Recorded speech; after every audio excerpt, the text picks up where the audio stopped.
Welcome to the GPAC ERP official user training program. কি করে recurring invoice create করবেন আমি এখন সেটা দেখিয়ে দিচ্ছি। সেলস মডিউল থেকে রিকারিং ইনভয়েস পেজটা ওপেন করছি।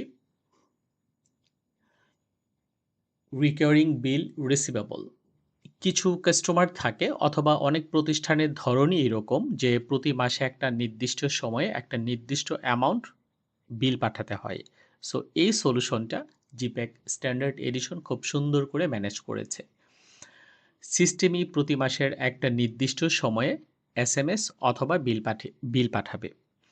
সো লাইক আপনার কিছু কাস্টমার থাকতে পারে, যেমন আপনার হাউস রেন্ট, আপনার ইন্টারনেট বিল, ডিশ বিল, এই সকল বিজনেসের সাথে বা সার্ভিস নিয়ে যারা কাজ করে প্রতি মাসে নির্দিষ্ট সময়ে যারা বিল পাঠাতে চান তাদের জন্য এই রিকারিং বিল রিসিভেবলটা খুব ইম্পর্টেন্ট। এই প্রসেসটা আমি দেখিয়ে দিচ্ছি অ্যাকচুয়ালি এই পেজটা কি করে ফিল আপ করবেন। তো সিস্টেম থেকে অ্যাকাউন্ট কোডটা অটো জেনারেট হবে। তারপর লেজার নেম, অ্যাকচুয়ালি আপনার যেই কাস্টমারকে আপনার বিলটা পাঠাতে চান সেই কাস্টমারের নাম, তারপর অ্যাড্রেস, তার সিটি, এসএমএস নোটিফিকেশন যদি তাকে পাঠাতে চান ইয়েস, না পাঠাতে চাইলে no. Account status active always, because of সে যখন আপনার সাথে মানে ক্লোজ করে দিবে তখন তার স্ট্যাটাসটা আপনি আবার নো করে দিতে পারেন বা ইনএক্টিভ করে দিতে পারেন। তখন তার সাথে এই যে রিকারিং ইনফরমেশনগুলো তাকে আর মেইল অথবা এসএমএস পাঠাবে না। কালেকশন টাইপ, আপনি এটা কিভাবে তার কাছ থেকে কালেকশন করবেন? এটা কি ডেইলি, উইকলি, নাকি মান্থলি, নাকি ইয়ারলি? সো যদি ডেইলি হয় তাহলে বাই ডিফল্ট ডেইলি। এমনও হতে পারে যে আপনি তাকে প্রতি উইকে বিল পাঠাতে চাচ্ছেন। সো উইকলি কোন ডেতে আপনি পাঠাতে চাচ্ছেন সেই ডেট আপনি সিলেক্ট করে দেবেন। লাইক যদি হয় প্রতি সানডে, তাহলে প্রতি সপ্তাহে প্রতি সানডে একটা নির্দিষ্ট সময়ে সিস্টেমই তাকে মেল অথবা এসএমএস করবে।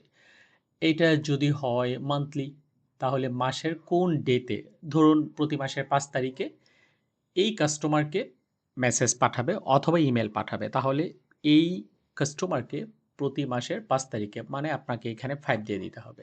সো প্রতি মাসের ৫ তারিখেই কিন্তু তাকে মেইল অথবা এসএমএস পাঠাবে। বিল পারপাস, অ্যাকচুয়ালি কি পারপাস আপনি তাকে এই বিলটা জেনারেট করবেন? এখানে আপনার যে সকল লেজার রয়েছে, সো এই লেজারটা কিন্তু এখানে ইন্টিগ্রেশন হয়ে যাচ্ছে। বিকজ অফ এই লেজারগুলো কিন্তু আমি ক্রিয়েট করেছি অ্যাকাউন্টস মডিউল থেকে। সো বিল পারপাসগুলো অফকোর্স আপনি অ্যাকাউন্টস মডিউল থেকে আপনার অ্যাকাউন্টস লেজার ক্রিয়েট করে আসলেই কিন্তু আপনি এখানে পেয়ে যাবেন।